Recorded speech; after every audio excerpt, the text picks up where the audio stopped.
Assalamualaikum warahmatullahi wabarakatuh. Selamat malam Pak Samsul dan teman-teman. Di sini saya Siti Fazal Fardian dari kelas 11.1 ingin menjelaskan tentang mobilitas sosial, sentimen rasial, dan dampak dari politik. Di sini saya akan menjelaskan pengertian mobilitas sosial. Jadi, mobilitas sosial adalah proses perpindahan individu atau kelompok dalam hierarki sosial yang mencakup perubahan status atau posisi dalam struktur masyarakat dari waktu ke waktu. Mobilitas sosial dapat dibedakan menjadi dua jenis utama, yaitu vertikal dan horizontal. Selanjutnya, saya akan membahas dari mobilitas vertikal.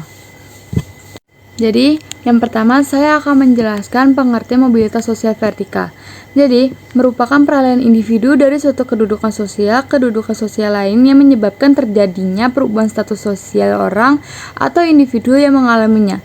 Selanjutnya, saya akan membahas mobilitas sosial horizontal, yaitu mengacu kepada perpindahan geografis atau tempat tinggal atau juga peralihan individu dari suatu kelompok sosial ke kelompok lainnya yang sederajat. Status sosial pun tetap sederajat, tanpa kenaikan atau penurunan. Jadi, selanjutnya saya akan membahas faktor pengaruh mobilitas sosial. Yang pertama itu ada pendidikan. Pilar pengembangan pribadi juga merupakan pendorong mobilitas sosial, menghubungkan antara pendidikan yang lebih baik dan meningkatkan kesempatan mengarah pada karir yang lebih baik, pendapatan yang lebih tinggi, dan kualitas hidup yang lebih baik. Yang kedua itu ada ekonomi. Faktor ekonomi merupakan keadaan ekonomi dapat mendorong individu dari kelompok melakukan mobilitas sosial. Keadaan yang lebih baik memudahkan seseorang untuk memperoleh pendidikan, memperoleh modal ataupun kesempatan lainnya sehingga dapat berpindah ke kedudukan yang lebih tinggi. Yang ketiga, kebijakan sosial adalah seperangkat aturan, program, dan tindakan yang dirancang oleh pemerintah atau lembaga terkait untuk mengatasi masalah sosial dan meningkatkan kesejahteraan masyarakat. Kebijakan ini mencakup berbagai bidang seperti pendidikan, kesehatan, pekerjaan, dan perlindungan sosial.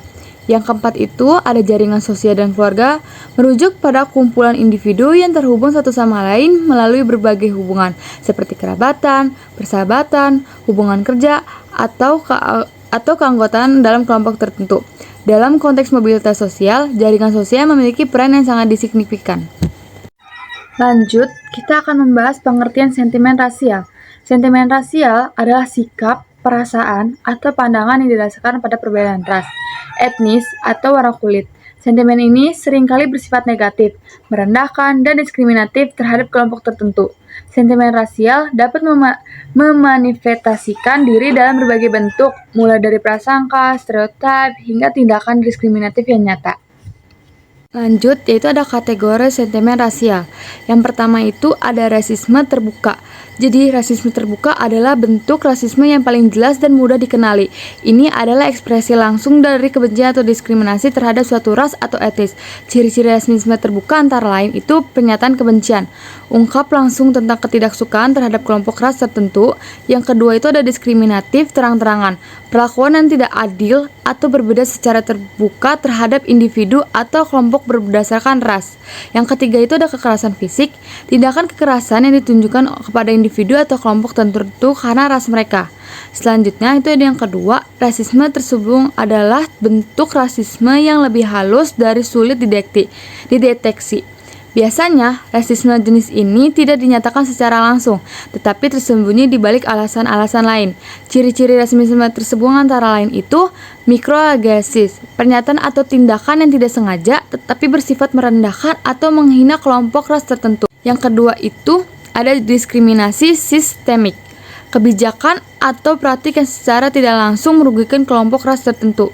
Yang ketiga itu ada stereotip rasial, adalah generalisasi yang berlebihan dan seringkali tidak akurat tentang suatu kelompok ras. Stereotip ini dapat bersifat positif maupun negatif, tetapi umumnya bersifat negatif dan memperkuat prasangka. Ciri-cirinya itu generalisasi berlebihan, mengasumsikan bahwa semua anggota suatu kelompok memiliki sifat atau perilaku yang sama. Yang kedua itu ada sederhana, mengabaikan keragaman dalam suatu kelompok dan hanya fokus pada beberapa ciri khas. Selanjutnya, saya akan membahas dampak politik yang mempengaruhi masyarakat. Yang pertama itu ada kebijakan publik dan revolusi. Kebijakan publik adalah tindakan yang diambil oleh pemerintah untuk mengatasi masalah-masalah sosial, ekonomi, atau politik. Revolusi adalah perubahan besar dan mendasar dalam sistem politik, sosial, atau ekonomi. Hubungan keduanya adalah kebijakan publik sering kali menjadi pemicu atau respon terhadap revolusi. Kebijakan yang tidak adil, tidak efektif, atau tidak responsif terhadap kebutuhan masyarakat dapat memicu ketidakpuasan dan akhirnya meletus menjadi revolusi. Sebaliknya, revolusi juga dapat melahirkan kebijakan-kebijakan baru yang radikal untuk mengubah tataan yang ada. Contohnya itu revolusi Prancis yang meletus akibat ketidaksetaraan sosial dan ekonomi. Yang kedua itu ada stabilitas sosial dan ekonomi.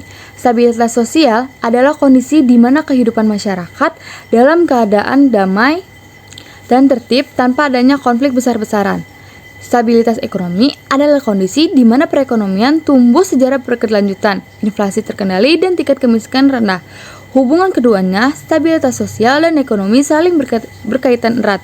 Stabilitas ekonomi yang kuat dapat menciptakan lapangan kerja, meningkatkan pendapatan masyarakat, dan mengurangi kemiskinan, sehingga menciptakan kondisi sosial yang lebih stabilitas. Sebaliknya, stabilitas sosial yang baik akan menciptakan iklim investasi yang kondusif, sehingga mendorong pertumbuhan ekonomi. Contohnya, negara-negara Skandinavia yang dikenal dengan kesejahteraan sosial yang tinggi, memiliki tingkat stabilitas sosial dan ekonomi yang sangat baik. Hal ini dicapai melalui kebijakan-kebijakan yang fokus pada pemerataan pendapat, akses universal terhadap layanan publik, dan perlindungan sosial yang kuat. Yang ketiga, keadilan sosial dan hak asasi manusia. Keadilan sosial adalah kondisi di mana semua anggota masyarakat memiliki kesempatan yang sama untuk mencapai kesejahteraan. Hak asasi manusia adalah hak-hak dasar yang melekat pada setiap individu tanpa memandang ras atau masyarakat memiliki kesempatan yang sama untuk mencapai kesejahteraan. Hak asasi manusia adalah hak-hak dasar yang melekat pada setiap individu tanpa memandang ras, agama, gender, atau latar belakang sosial lainnya. Hubungan keduanya, keadilan sosial tidak dapat terwujud tanpa adanya penghormatan terhadap hak asasi manusia. Sebaliknya, perlindungan terhadap hak asasi manusia merupakan prasyarat penting untuk mencapai keadilan sosial. Contohnya, perjuangan untuk menghapuskan diskriminasi rasial, gender, dan orientasi seksual adalah contoh nyata dari upaya untuk mewujudkan keadilan sosial dan menghormati hak asasi manusia. Yang keempat itu ada hubungan internasional. Hubungan internasional ada interaksi antara negara-negara, organisasi internasional, dan aktor non-negara lainnya dalam kancah global. Dampak terhadap kebijakan publik suatu negara seringkali dipengaruhi oleh kepentingan nasional, dinamika hubungan internasional, dan tekanan dari komunitas internasional. Contohnya itu Perang Dingin telah membentuk kebijakan dalam negeri dan luar negeri banyak negara selama beberapa dekade. Yang kelima itu kesehatan masyarakat. Kesehatan masyarakat adalah upaya untuk meningkatkan kesehatan masyarakat secara menyeluruh melalui intervensi seperti imunisasi, sanitasi, dan promosi kesehatan. Jadi, yang kelima itu ada kesehatan masyarakat. Kesehatan masyarakat adalah upaya untuk meningkatkan kesehatan masyarakat secara menyeluruh melalui berbagai intervensi seperti imunisasi, sanitasi, dan promosi kesehatan. Hubungan dengan kebijakan publik yang baik dalam bidang kesehatan sangat penting untuk meningkatkan kualitas hidup masyarakat dan mengurangi beban penyakit. Contohnya, program vaksinasi massal merupakan contoh kebijakan kesehatan masyarakat yang sangat efektif dalam mencegah penyakit penular.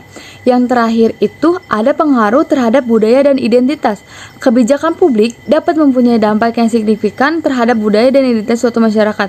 Misalnya, kebijakan pendidikan dapat membentuk nilai-nilai dan pandangan generasi muda. Kebijakan kebudayaan dapat melestarikan atau mengubah identitas budaya suatu bangsa. Contoh, kebijakan asimilasi yang diterapkan oleh beberapa negara dapat mengancam keberlangsungan budaya minoritas. Sebaliknya, kebijakan afirmatif aksi dapat membantu memperkuat identitas dan martabat kelompok yang termarginalkan. Jadi itu dia yang bisa saya sampaikan, kurang lebihnya mohon maaf. Wassalamualaikum warahmatullahi wabarakatuh.